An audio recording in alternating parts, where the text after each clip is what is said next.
자, 오늘은 하나님의 아름다움에 대해서 볼 건데요. 사실은 이 아름다움이란 부분이 우리가 지난주에 했던 부분하고 많이 좀 겹쳐요. 사실 다음 주에 할 거랑도 좀 겹치긴 하거든요. 그래서 오늘은 아름다움을 보면서 지금 제가 박사 논문 연구 주제도 아름다움이었어 갖고 좀 오늘은 넓게 쉽게 쭉 보는 것보다도 에드워즈가 성경 안에서 어떻게 하나님의 아름다움들을 발견해 갔는가, 그리고 우리가 성경에서는 읽었을 때 하나님이 아름다웠다는 얘기 별로 없는 것 같잖아요. 근데 얼마나 성경에서 하나님의 아름다움을 많이 이야기하고 있는가를 한번 살펴보는 시간이 되었으면 좋겠습니다. 자, 이거는 뭐 굳이, 네, 이것도 뭐 굳이, 네.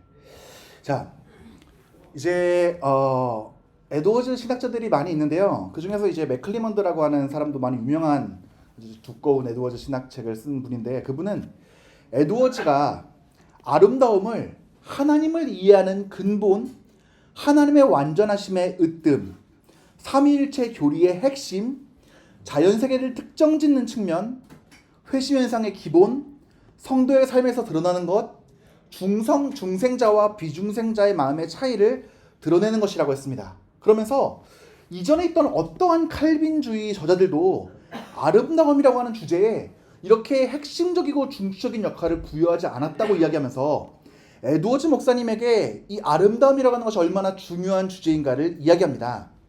그 다음에 또한 에드워즈의 이제 아름다움에 대한 연구의 선구자인 루이스 미셸은 아름다움의 언어는 에드워즈의 참된 신앙적 체험에 대한 이해를 표현하는 틀을 제공한다. 그러니까 에드워즈가 하나님을 만나고 하나님을 경험하고 그분의 탁월하심과 좋으심을 발견했던 것들을 하나님의 아름다움이라고 하는 틀을 통해서 표현한다 라고 이야기하고 있습니다.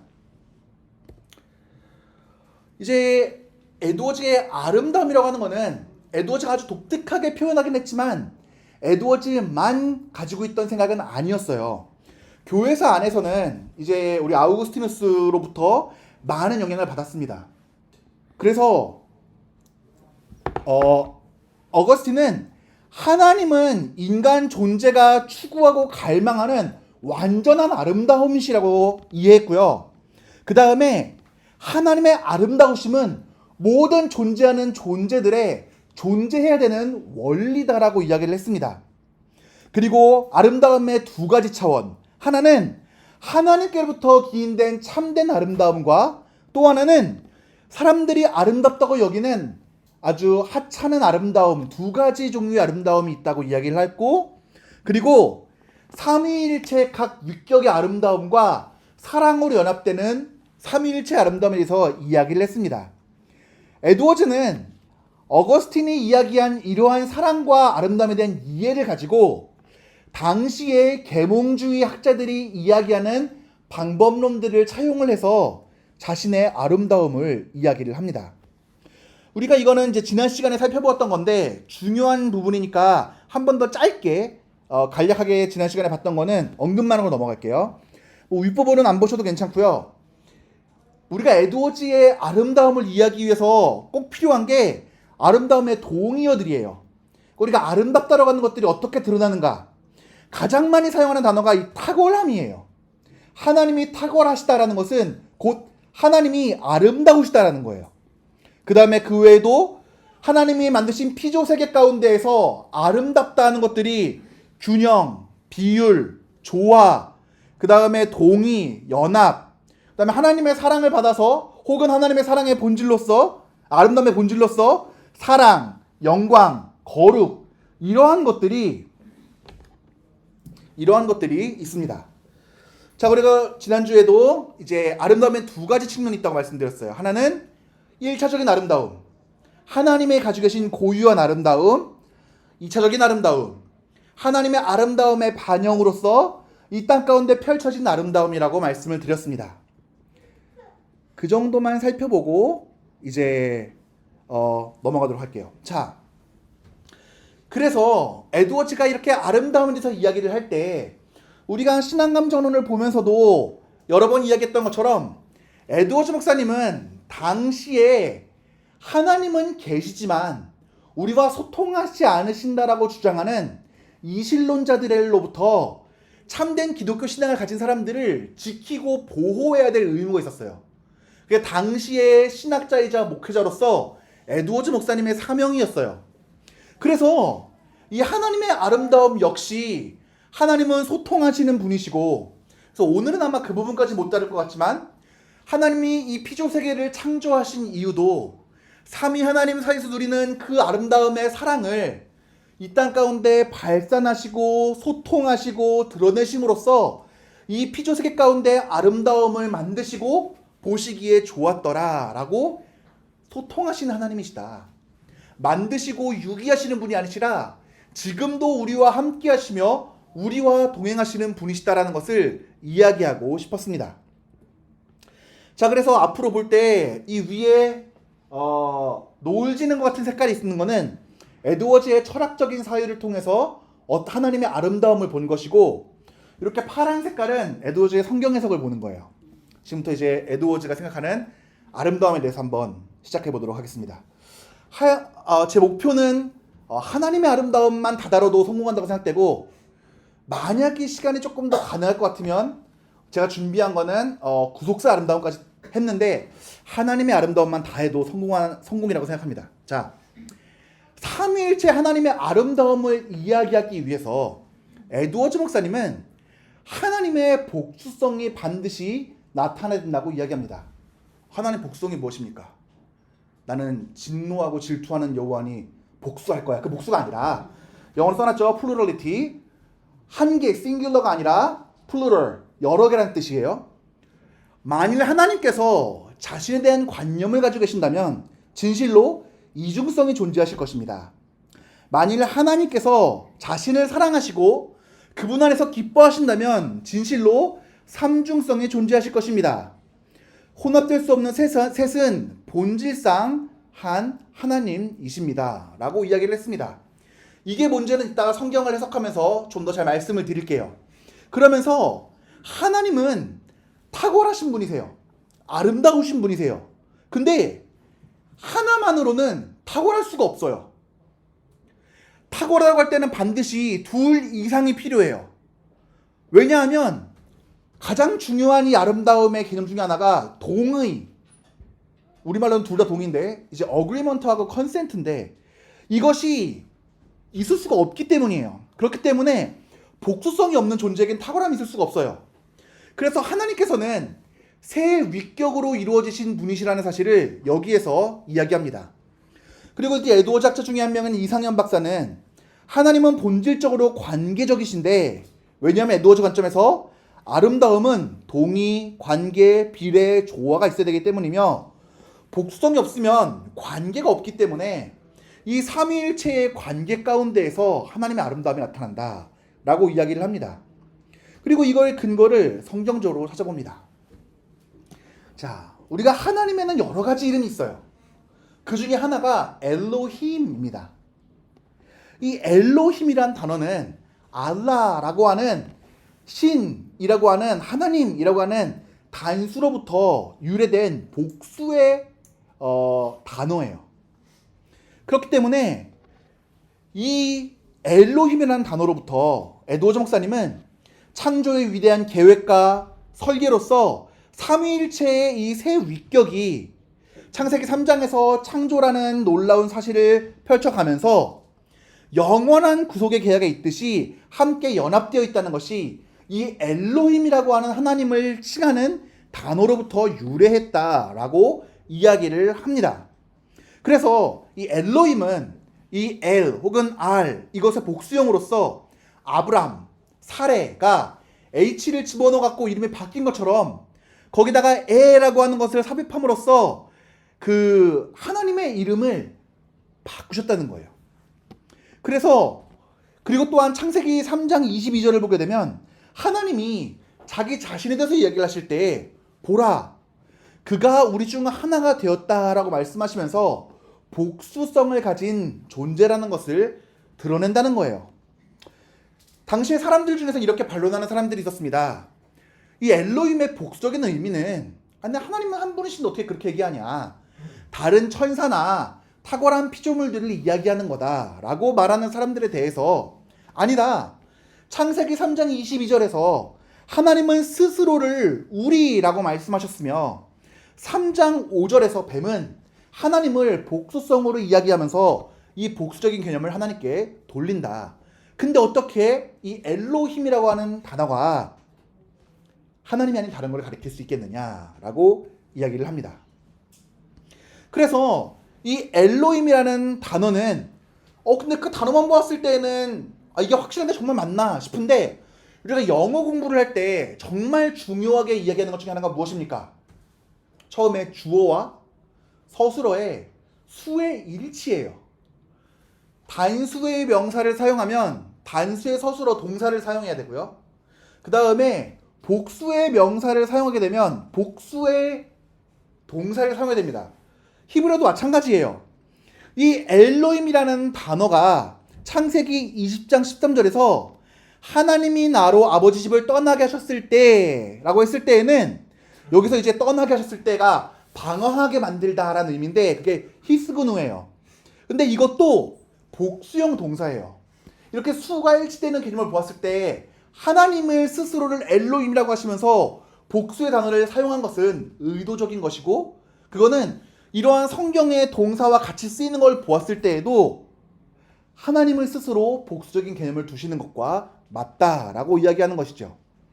또한 여호수아 24장 19절을 보게 되면은 그는 거룩한 신이다 라고 할 때에도 수일치가 여긴 히브리에서는 형용사에도 있거든요. 그래서 코다시라고 하는 이 거룩한 이런 뜻을 엘로힘 코다심으로 바꾸면서 엘로힘이라고 하는 수에 코다시도 맞춘 거예요. 복수형 형용사와 복수형 명사를 사용하면서 하나님은 이런 복수적인 성향을 가지고 계신다라고 이야기를 합니다. 그리고 이런 게 무언가 한 번의 실수로만 쓰여진 것이 아니라 사무엘상 4장 8절, 다니엘 4장 8절, 9절, 18절, 다니엘서 5장 11절, 이사야 6장, 요한계시록 4장 여러 군데에서 이러한 용례들을 살펴볼 수가 있다라고 이야기를 하는 것이죠. 그러면 하나님을 삼신론으로 보는 것 아닙니까? 어떻게 하나님의 복성을 강조합니까? 그렇게 강조합니까? 라고 말할 수도 있는데, 거기서 끝나는 것이 아니라 이 복수로 된 하나님을 의미한 지칭하는 엘로힘과 또한 우리가 많이 이야기하는 우리가 여호와라고 하잖아요. 근데 실제로는 이제 요즘 학자들은 야훼라고 읽는 게 더 올바를 것이다 라고 추측을 해요. 근데 발음이 정확히 뭔지는 아무도 몰라요. 근데 어쨌든 이 단어, 차마 이스라엘 사람들은 그 거룩한 이름을 담지 못해서 주님이라는 아도나이로 바꿔서 읽을 정도로 하나님의 본질을 나타내는 그 거룩한 단어는 단수예요. 근데 이 엘로힘이라는 단어와 여호와 또는 야훼라는 단어를 자주 결합해서 사용하는 것을 보았을 때 하나의 본질이신 하나님이 여러 위격으로 연합되어 있다는 사실을 보여주는 것이 아니냐라고 이야기하면서 이 여호와라고 하는 이 단어 안에는 그 본질이라는 단어만큼 많은 의미를 갖고 계시며 자존하시고 영원하시고 모든 것이 충분하시고 완전하시며 불변하시는 본질과 관련된 하나님의 고유한 이름이다. 이것이 엘로힘과 엮여서 사용된다라고 하는 것이죠.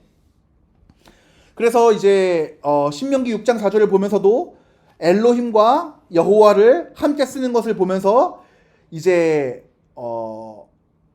모세가 이 사실을 주목하여서 하나님의 백성 이스라엘 백성들에게 이 사실을 알려주기 위해서 이스라엘 백성들에게 엘로힘과 여호와를 함께 써서 그 특별한 하나님의 백성들에게 하나님이 누구신지 알려주기 위해서 모세가 이러한 단어를 사용했다라고 이야기를 하고, 또한 이런 맥락에서 보았을 때 에드워즈는 한 본질이지만 새 위격을 취하시는 우리가 정통 신앙에서 받아들이는 니케아 신조에서 고백하는 삼위일체 하나님의 신앙을 올바로 가지고 있고 이것을 성경 안에서 찾아서 우리에게 알려주고 있다라고 이야기할 수가 있겠습니다. 자, 그러면은 그 삼위일체의 복성을 가지고 있는 것이 어떻게 아름다움으로 드러나겠는가라는 주제에서 자, 삼위일체와 하나님의 아름다움에 대해서 에드워즈는 이야기합니다. 요한일서 1장 3절을 해석하면서 에드워즈 목사님은 이렇게 얘기하세요. 이것은 그들 모두가 하나가 되는 공통의 탁월함과 기쁨과 행복이다. 이것은 성부가 성자 안에, 성자가 성부 안에 있는 것처럼 그들이 이 성부와 성자 안에서 하나가 되는 완전함의 유대다라고 이야기를 합니다. 근데 이렇게 성부와 성자가 하나의 유대를 이루는데 그들 안에는 공통되는 탁월함이 있대요. 탁월함이 뭐라고 그랬죠? 아름다움의 동의어라고 했어요. 이 율격 안에는 아름다움이 있는 거예요. 이것이 성부와 성자가 하나로 연합할 수 있도록 만드는 본질이라고 이야기를 합니다. 그래서 에드워즈는 무한한 아름다움은 그분의 자신에 대한 무한한 상호 사랑이라고 해요. mutual love. 각 율격이 서로 사랑하시는 그 본질이 하나님의 무한한 아름다움이라고 이야기를 합니다. 하나님은 1차적이시고 근원적인 존재이시며 하지만 자신을 무한히 사랑하시고 기뻐하시며 아버지와 아들의 서로 사랑하시는 것 외에는 다른 방법으로 스스로를 발현하시지 않으신다는 거예요. 이것처럼 에드워즈는 이 삼위일체의 위격적인 서로 사랑하심이 하나님 존재의 아름다움으로 말미암았다라고 이야기를 합니다. 이 부분을 조금 더 자세히 보도록 할까요? 요한일서 4장 8절과 요한일서 4장 16절을 보게 되면은 중요한 이야기가 나옵니다. 호메 아가손 쭉 나오는데 중요한 거는 그 뒤에요. 호 데오스 아가페 에스틴. 이게 뭐냐면 하나님은 사랑이시다예요.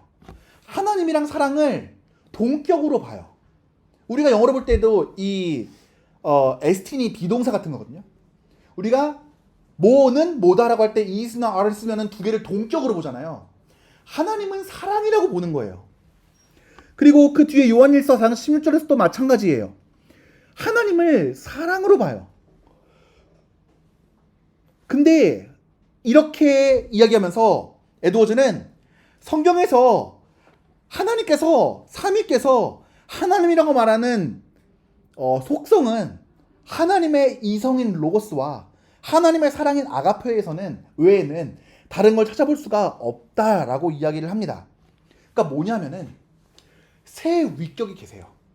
근데 이 세 위격이 무한히 아름다우신 거예요. 아름다움은 무엇을 만들죠? 어렵나 질문이? 바꿔서 얘기할까요? 맞아요. 사랑이죠. 근데 결혼 안 했어요. 청년부에서 세신자 자매가 왔어요. 너무 예뻐. 그러면 자연스럽게 마음이 사랑하는 마음으로 흘러가죠. 근데 형제가 왔어요. 원빈이야. 신앙도 좋아. 근데 건실한 직업을 가지고 있어. 근데 자기의 이상형은 신실한 자매래. 주님도 사랑해지지 않습니까? 저 형제의 사랑하는 마음만큼. 아름다움을 보면 좋아하게 되잖아요. 그쵸? 예쁜 꽃이 있어요. 제가 지난주에 그 모교인 총신 신대원에 가서 특강을 했는데 벚꽃이 흐드러지게 피었어요. 차를 타고 올라가는데. 진짜 입구서부터 올라가는 언덕 내내 벚꽃이 다 폈어요.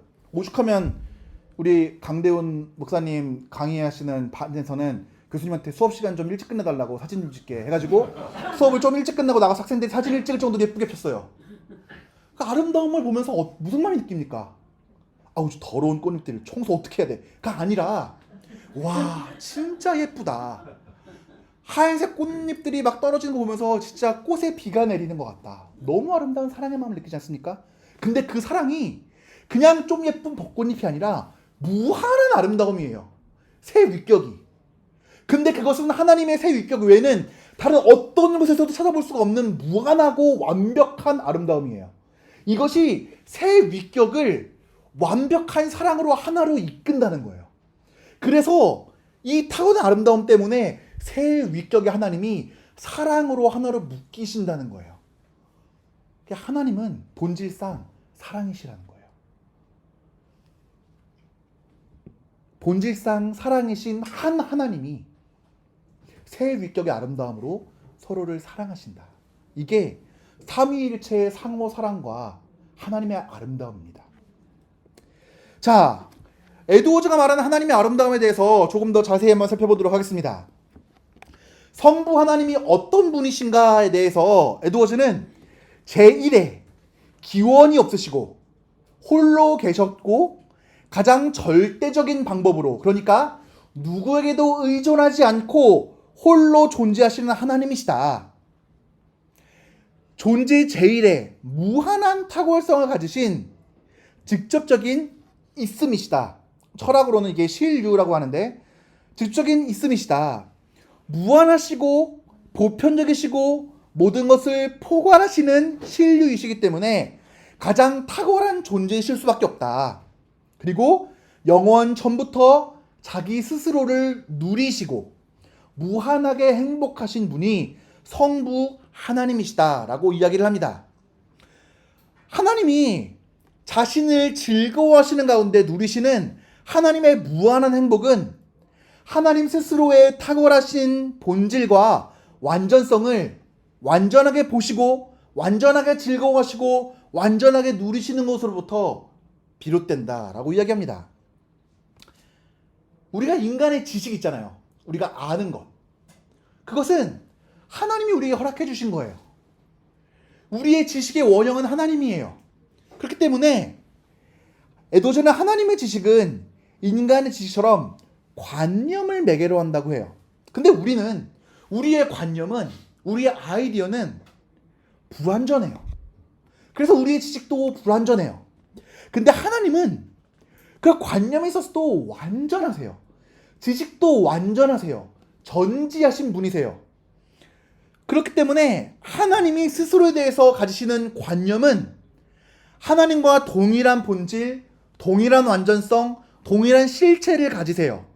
그래서 하나님이 자기 자신을 숙고하시는 가운데 하나님의 실체적인 형상이 출생하시게 돼요.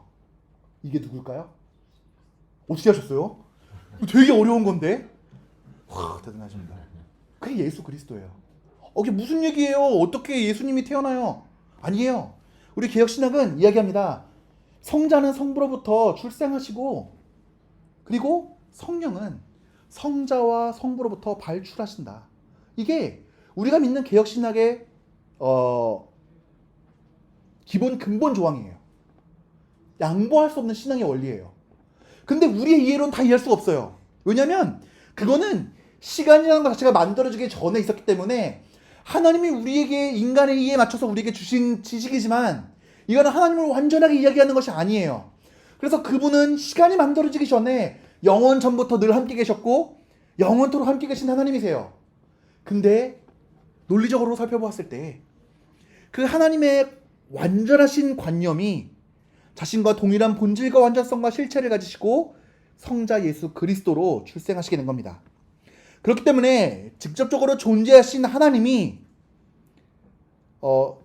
하나님이신 성부와 자신에 대한 성부의 완벽한 관념으로 출생하신 이 성자께서 영원 전부터 존재하신 것입니다. 자, 어려운 얘기인데 이걸 또 성경을 통해서 한번 살펴보도록 하겠습니다. 자, 하나님의 영원하고 완전한 관념이신 그리스도입니다. 우리가 앞서 본 것처럼 에드워즈는 하나님이 자신의 관념을 사랑하시고 그리스도는 하나님이 자신 자신에 대해서 가지고 계신 영원하고 필수적이고 완전하고 실질적이며 인격적인 관념이라고 이해하고 있습니다. 에드워즈는 성경이 하나님의 아들이 누구신지, 그러니까 하나님이 형체를 가지신 분과 그분의 명백하고 완전한 이미지와 그 드러남에 대해서 이야기하면서 고린도후서 4장 4절, 빌립보서 2장 6절, 갈라디아서 1장 15절, 히브리서 1장 3절을 인용하면서 그리스도가 하나님의 형체를 가지신 분이라는 사실을 이야기합니다. 그리고 출애굽기 33장 14절을 해석하면서 완전하고 무한한 하나님의 관념이신 하나님과 아들 사이의 관계를 이야기합니다. 자, 출애굽기 33장 14절을 보게 되면 그리스도를 하나님의 얼굴이라고 부릅니다. 여기서 이제 원은 하나님의 임재라는 단어인데요. 원래는 얼굴, 외모, 형태 또는 모습을 의미합니다. 근데 이 단어의 어근을 살펴보게 되면은 바라본다, 쳐다본다 라고 있다는 기록을 제시하고 있습니다. 예도주는 이런 해석을 통해서 하나님의 임재는 곧 하나님의 바라보심이다 라는 것을 이야기하면서 하나님의 아들이신 그리스도는 거울에 비친 하나님 자신의 모습이다 라고 이야기하는 것입니다. 그렇기 때문에 그리스도는 거울에 비치신 하나님의 자신의 모습으로서 하나님의 완전하시고 영원하신 관념이라고 이야기합니다. 에드워즈의 글을 제가 읽어드릴게요. 하나님과 관련하여 무엇이 하나님의 완벽한 자기 자신의 관념인지만큼 관념으로 적절하게 불릴 수가 있을까요? 하나님은 그 관념을 통해 매 순간 자신의 본질을 보십니다. 이 관념은 하나님께서 거울에 비친 자기 얼굴을 보듯이 보시는 하나님의 얼굴이십니다. 이것은 하나님이 자신에게 영원히 나타나시는 형태나 모습이십니다. 원래 이 단어의 뿌리가 의미하는 것은 바라보거나 관찰하는 것인데, 그렇다면 하나님께서 자기의 완벽한 이미지, 보고 계신 완벽한 자기상을 어떤 것보다 뛰어나게 바라보신다. 이것은 무엇을 의미하는 것입니까? 이것은 하나님의 아들이 하나님의 영원하고 완벽한 자기 관념이라는 것을 말씀에서 명확하게 계시하고 있는 것입니다. 라고 이야기를 합니다. 요약하면 하나님은 자신의 관념을 사랑하시는데 그리스도는 하나님의 얼굴이자 그분은 하나님의 완벽하고 영원한 관념이십니다.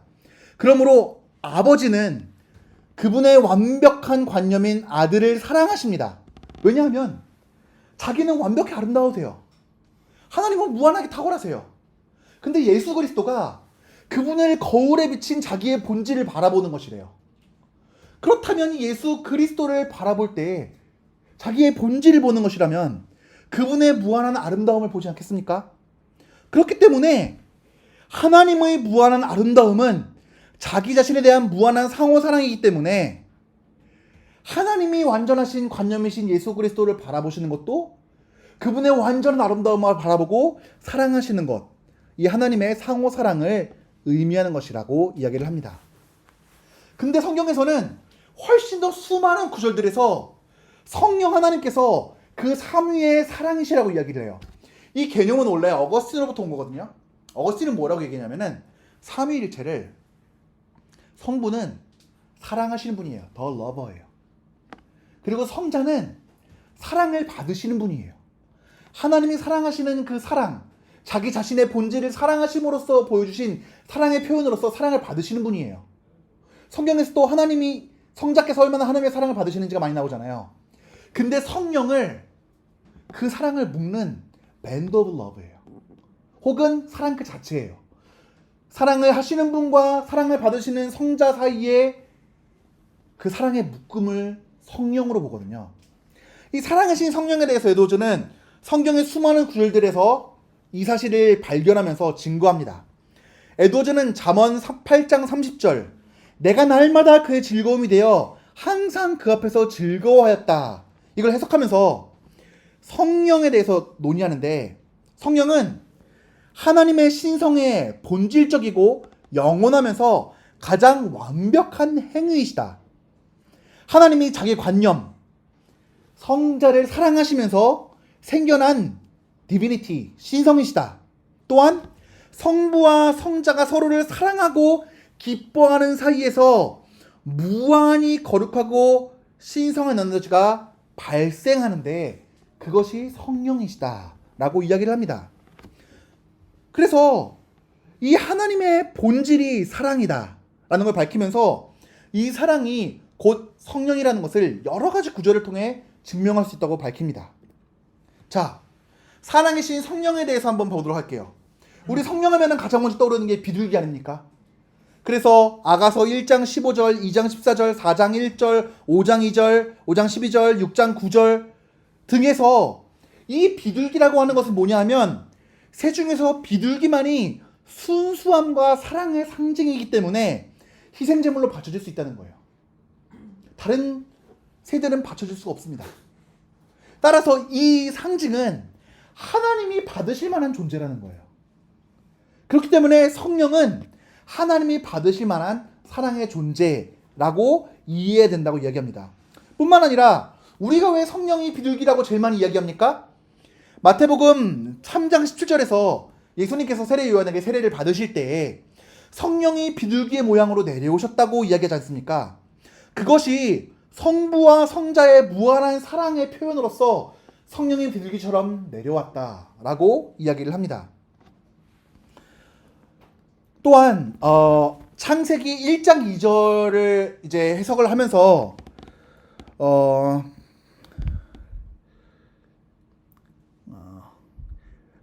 메라에페트라는 것이 이제 비둘기가 알을 품는 것, 실행하는 것을 의미하면서 그 이제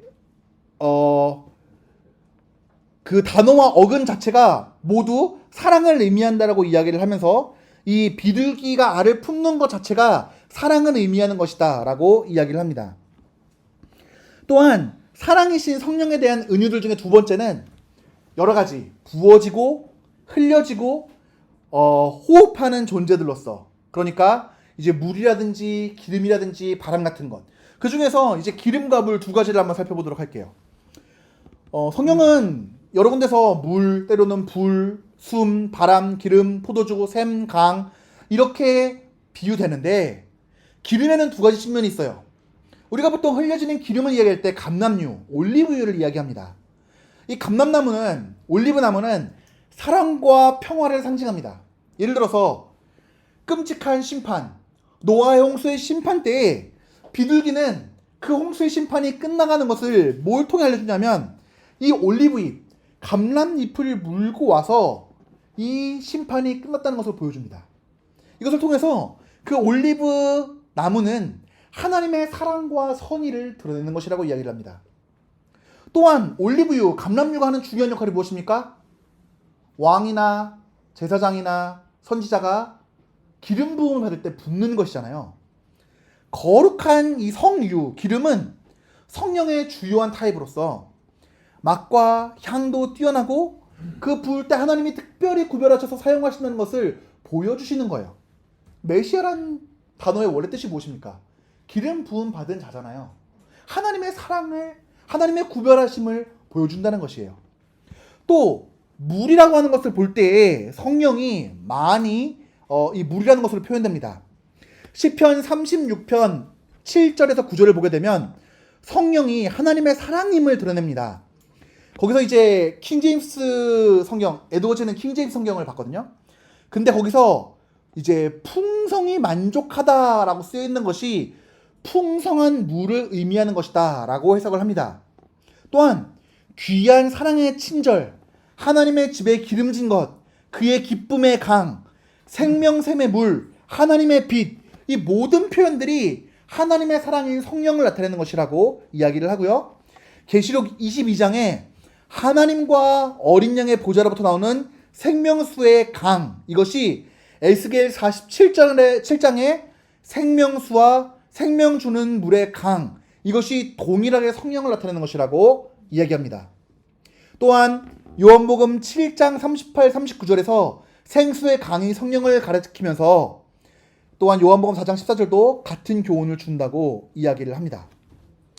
자, 지금까지 계속 저희 신앙감정랑 크게 관련 없는 이야기를 하신 것 같은데요 라고 생각되실 수 있는데요, 근데 이제 우리 하나님의 거룩하심, 도덕적인 탁월하심, 그 부분에 대해서 한번 좀 살펴보도록 하겠습니다. 자, 하나님의 실존적인 아름다움과 거룩한 사랑과의 관계입니다. 여기서부터 이제 계속해서 그 뒤에도 이제 거룩이 나오게 되는데요. 먼저 가볍게 맛보기로 하면은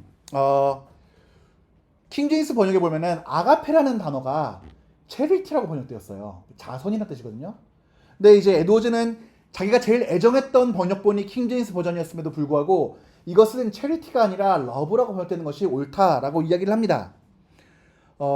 고린도전서 13장에 계시된 하나님은 사랑의 근원이시면서 무한하고 변치 않으시고 영원하신 분이시다라고 이야기를 합니다. 또한 그리스도는 하나님의 영원한 중재자이시기 때문에 모든 사랑의 열매는 그를 통해 구입되었고, 성령은 모든 참된 그리스도인의 사랑이 성령으로부터 나온다고 이야기를 합니다. 이거는 넘어가고요. 자, 하나님의 도덕적 완전성과 거룩하심에 대해서 살펴보도록 하겠습니다. 자, 하나님께서 이 도덕적 완전성, 거룩함이 뭐냐면 하나님께서 도덕적 행위자, 그러니까 도덕을 행하시는 존재로서 발휘하시는 속성이 하나님의 도덕적인 완전성이에요. 하나님의 마음과 뜻이 그분의 의로움과 진리와 미쁘심과 선하심과 마찬가지로 선하고 의롭고 무한히 합당하고 아름다움이라는 것을 의미하는 게 하나님의 도덕적인 완전성입니다. 어려우면은 잠깐 다 밀어놓고 하나님의 도덕적 완전성은 하나님의 거룩하심이다라고 이해해도 좋습니다. 자, 하나님의 거룩하심이 뭐냐? 하나님의 도덕적인 측면에서 보았을 때 하나님이 순전하시고 아름다우신 분이 되시는 거예요. 하나님의 모든 도덕적인 완전성과 의로심과 미쁘심과 선하심을 포괄하는 거예요. 자, 이게 어떻게 가능할까? 보실까요? 우리가 간략하게 생각해 보겠습니다. 거룩이 뭐죠? 거룩이 뭘까요? 거룩이 뭐죠? 구별. 뭐로부터 구별되는 거죠? 세상. 죄로부터. 맞습니다. 죄로부터 구별된 게 거룩이에요. 하나님이 거룩하시다는 게 뭐예요? 하나님은 죄가 없어요. 그래서 완전히 거룩하신 분이십니다. 근데 그 하나님이 죄가 없으신 완전히 거룩하신 그 상태가 하나님이 아름다우신 그 상태예요. 그렇기 때문에 우리가 도덕적인 행위자가 된다라고 하는 것은 하나님의 거룩하심을 바라보고 거룩하심의 기준에 맞게 살아가는 것이고, 그것이 곧 완전하고 탁월한 아름다움이신 그 하나님의 아름다우심을 쫓아가는 것이에요. 그렇기 때문에 무한하게 아름다우신 하나님의 도덕적인 완전성과 거룩하심의 아름다움으로 인해서 성도는 하나님을 사랑하게 돼요. 혹시 이해되셨나요? 다시 말씀드릴까요? 우리가 마음 가운데 하나님 만드신 피조물로서 선한 것들을 추구하고 선한 것들을 발견하고 올바른 것들을 따라 살아가고자 하는 본성이 남아있잖아요. 이것이 예수 그리스도의 구원으로 말미암아 올바르게 싹트면서 그분이 하나님으로 말미암아 우리가 이 올바른 걸 찾아갈 수 있다고 알고 하는 것 아닙니까? 이게 특별 계시잖아요.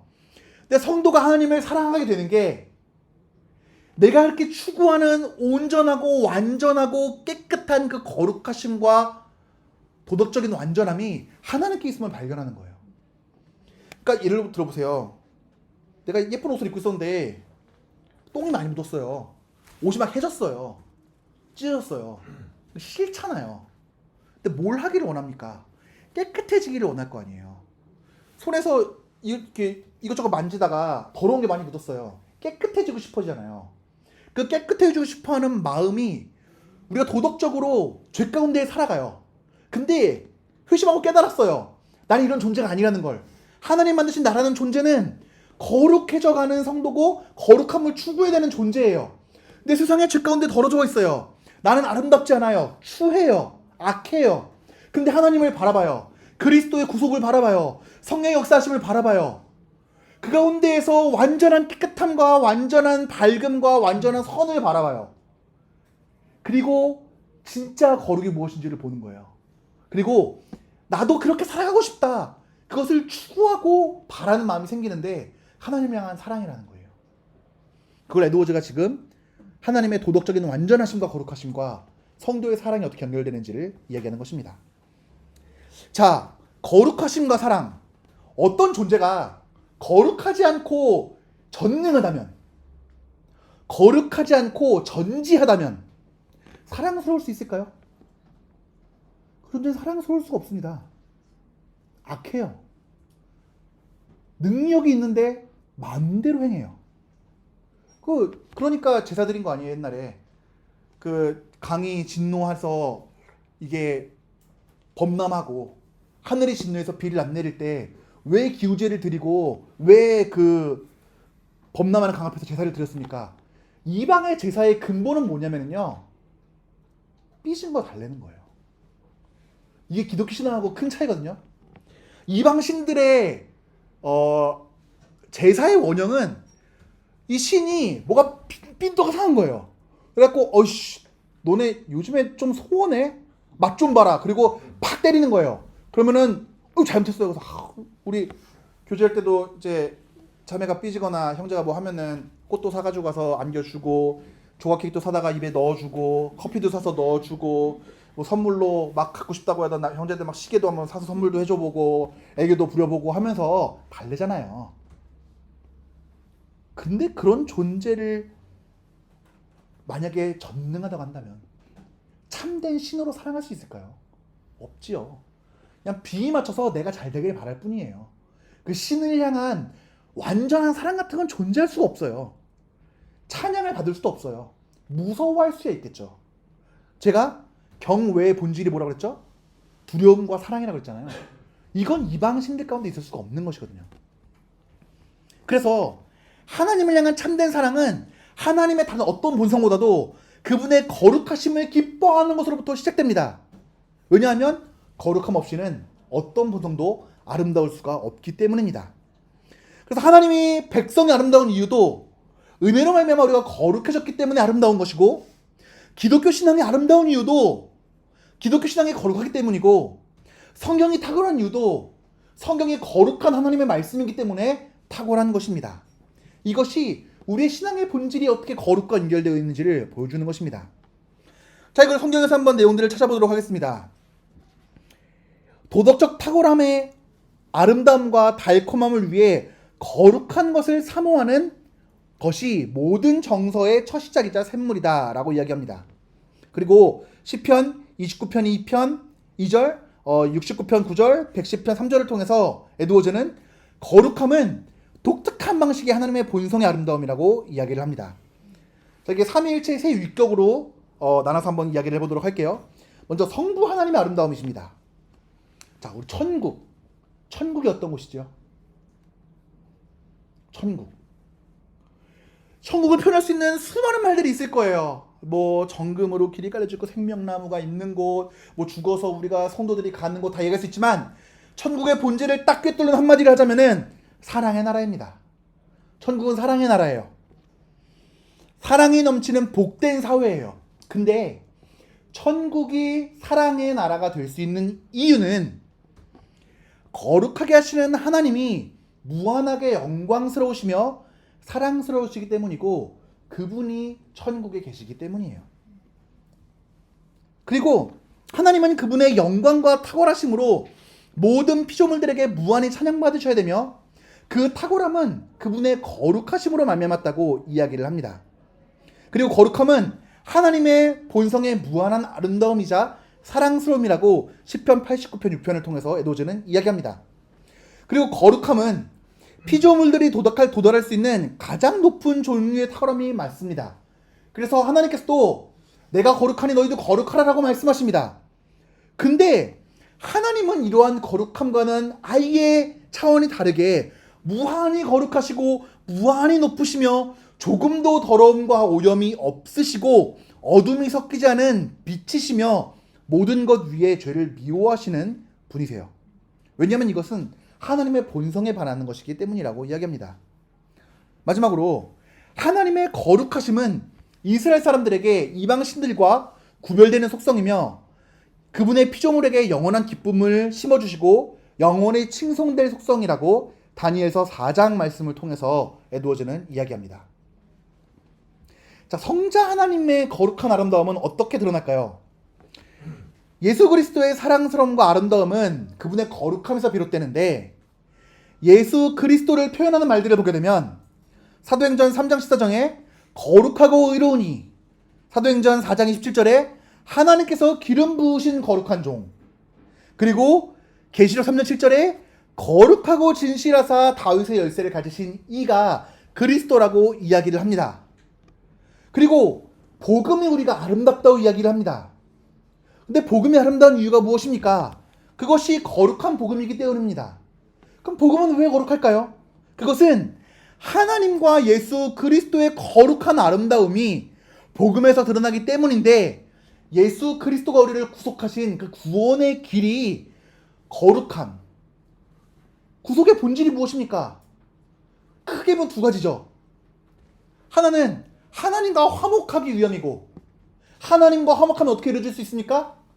인간의 죄를 대신해서 예수 그리스도께서 죽으시고 살아나심으로 그 죄를 씻어주시는 거잖아요.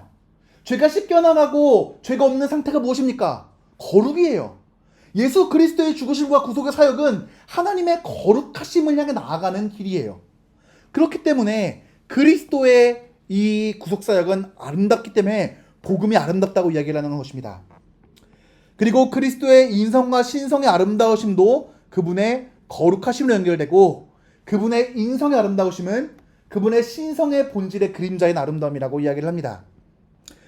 그리고 진정으로 은혜로운 정서와 마음의 정돈과 거짓 정서와의 차이도 그리스도의 거룩한 아름다움이 진정으로 은혜로운 정서와 정돈의 기초가 되고, 교만을 죽이고 진정으로 영혼을 겸손하게 만들고, 그러한 것이 없다면 거짓된 정서라고 이야기를 합니다. 그리고 성령의 아름다움에 대해서 이야기를 하고, 다들 힘드시죠? 제가 5분 내로 마치도록 하겠습니다. 네.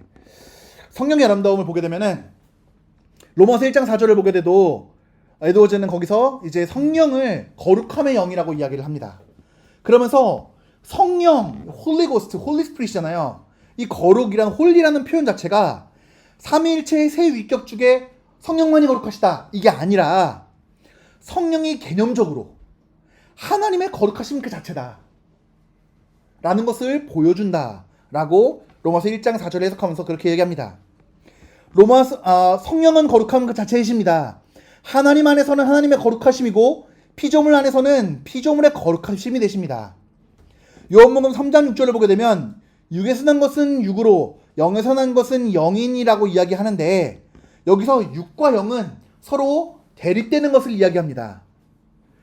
즉 부패한 것은 육, 거룩한 것은 영을 이야기하면서 이것이 바로 거룩함, 그러니까 영으로는 것은 거룩하다라고 이야기하면서 성령의 거룩함을 이야기합니다. 그 하나님에 의해 경건한 사람들의 영혼에 부여된 신적이고 초자연적인 빛이 있는데, 이것은 성령의 행위로 말미암아 드러나고 그들 자신에게 자신을 결합시키시고 그들 안에 거하시며 그들의 능력을 행사하시며 본성을 발휘하시는 것이 성령의 거룩하심이다 라고 이야기를 합니다. 그래서 거룩하심은 여호와 자신의 매우 아름다움과 사랑스러움이십니다. 그것은 그분의 탁월함 중에 탁월함, 아름다움 중에 아름다움, 그분의 무한한 완전함 중에 완전함, 그분의 속성의 영광입니다. 그러므로 하나님보다 무한히 낮고 그분보다 작은 피조물이 그 아름다움, 즉 하나님 자신의 가장 높은 아름다움인 거룩함으로 아름답게 꾸며지고 장식되는 것은 얼마나 큰 영광이겠습니까? 천사들의 가장 큰 영예는 그들의 거룩함입니다.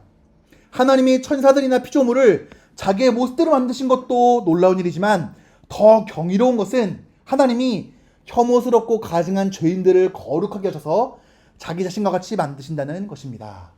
라는 이야기를 하나님의 탁월하심이라는 설교에서 하였습니다.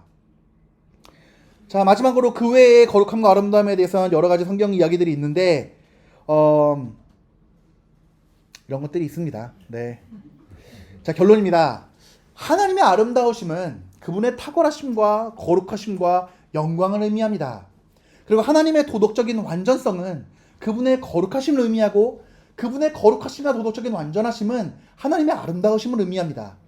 그리고 이 아름다움은 단순히 하나님이 아름답다라는 것이 철학적이고 논리적인 개념이 아니라 우리가 발견하지 못하는 성경 안에서 풍성한 근거들을 가지고 하나님이 얼마나 아름다우시고 탁월하시고 거룩하시고 영광스러운 분이신지를 성경이 증거하고 있습니다. 네, 오늘은 여기까지만 하도록 하겠습니다. 네, 더 하게 되면은 뭐 준비하기 많긴 한데요. 너무 늦어질 것 같아요. 그래서 여기까지만 하고, 지루하셨죠? 네. 제가 이제 강의안을 드린 게 있으니까 한번 쭉 살펴보시면서 에드워즈의 아름다움에 대한 논의는 이런 것들도 있구나라는 것을 한번 살펴보시면 좋겠습니다. 그리고 앞으로는 성경을 보시다가 하나님과 영광, 하나님의 거룩, 하나님의 사랑, 하나님의 탁월하심, 이런 표현들이 나올 때 이것은 하나님이 얼마나 아름다우신 분이신지를 나타내는 표현이구나 라는 것을 이해할 수만 있어도 오늘 충분히 하나를 얻어가실 수 있는 거라고 생각됩니다.